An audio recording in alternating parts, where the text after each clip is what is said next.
The steel ball is part of your rotary hammer's bit chuck. It fits into a groove in the spindle and engages with a groove in the drill bit to hold the bit in the chuck. Over time, the steel ball will wear down from the abrasive dust created while drilling. This will cause the bit to come free from the chuck. Replacing the steel ball is a repair that you can do yourself, and I'm going to show you how. Hi, I'm Mark Socha. Do-it-yourself repairs like these are easier than you might think. From lawn machines to cordless drills, kitchen mixers, Outdoor grills. our how-to videos walk you through each repair from start to finish. So doing it yourself means never having to do it alone. Let's get started. I'll begin by removing the cap from the chuck. The cap is pressed onto the spindle.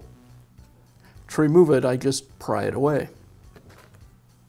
With the cap removed, now I can remove the spring ring. I'll pull the collar back and use a small screwdriver to pry the ring away from the spindle.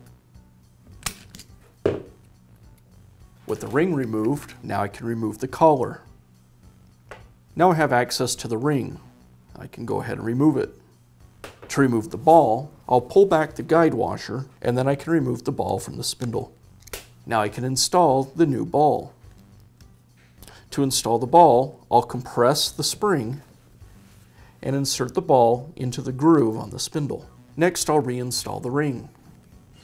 I'll place the ring over the ball and guide washer. Now I'll reinstall the collar. I'll place the chuck cover over the rings. Next, I'll resecure everything with the spring ring.